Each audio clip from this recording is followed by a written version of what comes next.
Obrigado, querido presidente Nelson, por essa maravilhosa orientação que foi revelada a respeito das testemunhas nos batismos e pela orientação que você pediu que compartilhássemos a fim de ajudar a fortalecer os jovens e a desenvolver seu potencial sagrado.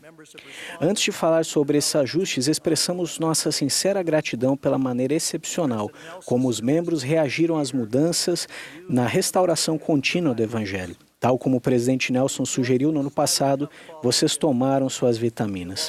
Vocês alegremente estudam o Vem e Segue-me em seu lar. Vocês também reagiram bem aos ajustes feitos na igreja. Os membros do Quórum de Elders e da Sociedade de Socorro fazem juntos o trabalho de salvação. Estamos transbordando de gratidão. Somos especialmente gratos por nossos jovens continuarem sendo fortes e fiéis. Nossa juventude vive em uma época emocionante, mas também desafiadora.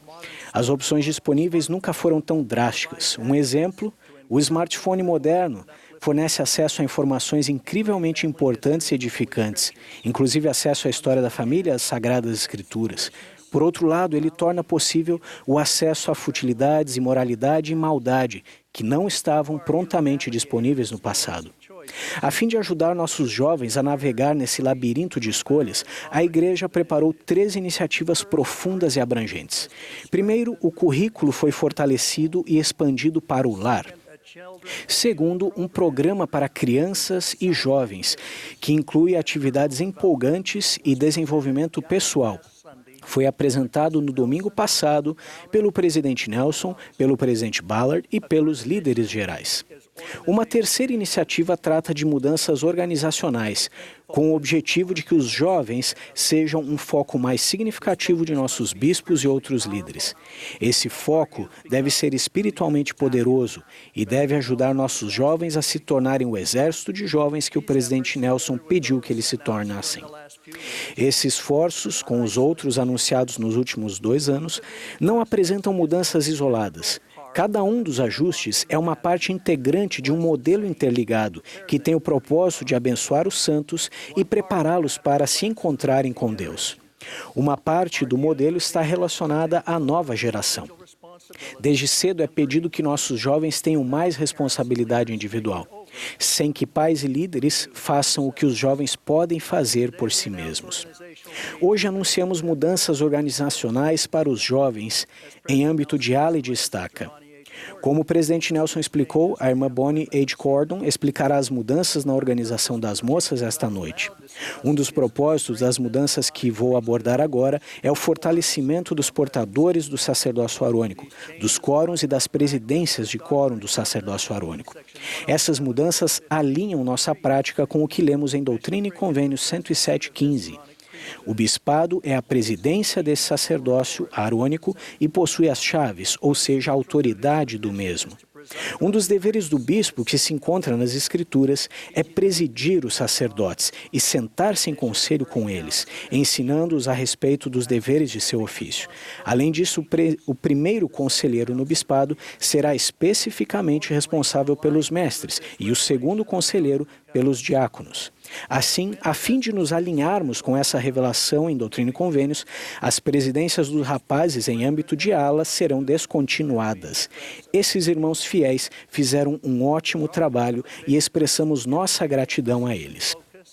Esperamos que os bispados enfatizem as responsabilidades do sacerdócio dos rapazes e se concentrem nelas, ajudando-os em seus deveres do quórum. Adultos capacitados serão chamados como consultores dos rapazes para ajudar as presidências de quórum do sacerdócio arônico e o bispado em seus deveres. Estamos confiantes de que mais rapazes e moças aceitarão o desafio e permanecerão no caminho do convênio com esse foco mais centralizado em nossa juventude. No padrão inspirado do Senhor, o bispo é responsável por todos na ala. Ele abençoa os jovens bem como a seus pais. Ao aconselhar um rapaz que tinha problemas com pornografia, um bispo descobriu que conseguiria ajudá-lo a se arrepender ao ajudar os pais a reagir com amor e compreensão. A cura do rapaz foi uma cura para a família. E foi possível porque o bispo agiu em benefício da família toda. O rapaz é agora um digno portador do sacerdócio de Melquisedeque e um missionário de tempo integral.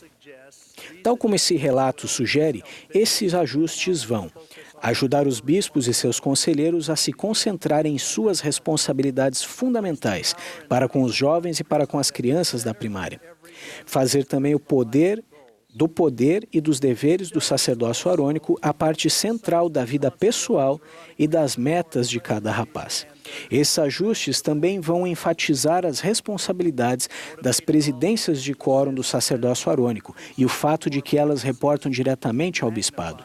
Motivar os líderes adultos a auxiliar e aconselhar as presidências de quórum do sacerdócio arônico para que magnifiquem o poder e a autoridade de seu ofício.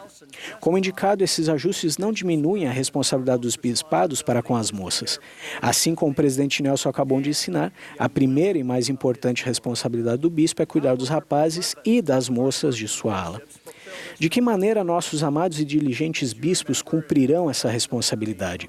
Como vocês se lembram, em 2018 os quórums do sacerdócio de Melquisedeque foram ajustados para que trabalhassem ainda mais com a Sociedade de Socorro, para que o quórum de élderes e a Sociedade de Socorro pudessem, sob a direção do bispo, ajudar a assumir importantes responsabilidades que anteriormente consumiam muito do tempo dele.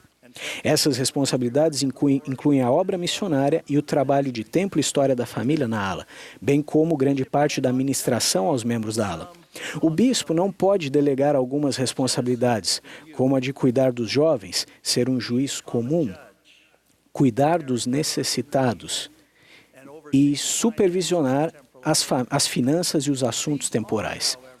Essas responsabilidades são, no entanto, menores em número do que eram no passado. No ano passado, quando os ajustes do quórum do sacerdócio de Melquisedeque foram anunciados, o elder Jeffrey R. Holland explicou: o bispo certamente continua sendo o sumo sacerdote e presidente da ala. Esse novo formato para o quórum de elders e a Sociedade de Socorro permitirá que ele presida o trabalho do sacerdócio de Melquisedeque e da Sociedade de Socorro, sem exigir que faça o trabalho dessas organizações. Por exemplo, uma presidente da Sociedade de Socorro e um presidente do quórum de elders, conforme designados, podem desempenhar um papel maior ao aconselhar os adultos, assim como uma presidente das moças ao aconselhar as moças. Embora somente o bispo possa servir como juiz comum, esses outros líderes também têm o direito de receber revelação do céu, para ajudar com desafios que não exijam um juiz comum ou não envolvam abuso de qualquer tipo. Não significa que uma moça não possa ou não deva falar com o bispo ou com seus pais. O foco deles são os jovens. Mas significa que uma líder das moças pode atender de modo melhor às necessidades de uma moça em particular. O bispado está tão preocupado com as moças quanto com os rapazes, mas reconhecemos a força que advém de se ter líderes das moças focadas, engajadas e fortes, que amam e orientam, sem assumir a função das presidências de classe, mas ajudando as jovens a ter sucesso nessas funções. A irmã Cordon vai compartilhar mais mudanças emocionantes para as moças esta noite. No entanto, anuncio que a presidente das moças da ala vai agora se aconselhar diretamente com o bispo da ala e reportar-se a ele. No passado, essa designação poderia ser delegada a um conselheiro, mas daqui para frente as moças serão uma responsabilidade direta daquele que possui as chaves para presidir a ala. A presidente da Sociedade de Socorro continua a reportar-se diretamente ao bispo. Em âmbito de estaca e na liderança geral, continuaremos a ter a presidência dos rapazes. Em âmbito de estaca, um sumo conselheiro será o presidente dos rapazes e, com os sumos conselheiros designados para as moças e para a primária, será parte do comitê do sacerdócio arônico e das moças da estaca. Esses irmãos trabalharão com a presidência das moças da estaca nesse comitê. Tendo um conselheiro do presidente da estaca como líder, esse comitê terá maior importância devido ao fato de muitas iniciativas e atividades do novo programa Crianças e Jovens serem em âmbito de estaca. Esses sumo-conselheiros, sob a direção da presidência da estaca, podem servir como um recurso para o bispo e para os quórums do sacerdócio arônico, de maneira semelhante ao serviço prestado pelos sumos conselheiros ao quórum de élderes da ala. Em relação a essa questão, outro conselheiro servirá como presidente da escola dominical da estaca e, conforme necessário, poderá servir no comitê do sacerdócio arônico e das moças da estaca. Mudanças organizacionais adicionais serão posteriormente explicadas em um comunicado que será enviado aos líderes. Essas mudanças incluem: a reunião do Comitê da Juventude do Bispado será substituída por um Conselho de Jovens da ala. A palavra mutual será descontinuada e será alterada para atividades das moças, atividades do sacerdócio arônico ou atividades dos jovens. E essas atividades serão realizadas semanalmente, onde for possível. O orçamento das alas para a realização de atividades dos jovens será dividido igualmente entre a organização dos rapazes e das moças, de acordo com o número de jovens de cada organização.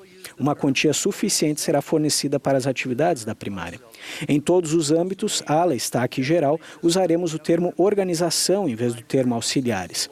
Aqueles que são líderes nas organizações gerais da Sociedade de Socorro, das moças, dos rapazes, da primária e da escola dominical serão conhecidos como líderes gerais. Aqueles que são líderes de organizações na ala e na estaca serão conhecidos como líderes de ala e líderes de estaca.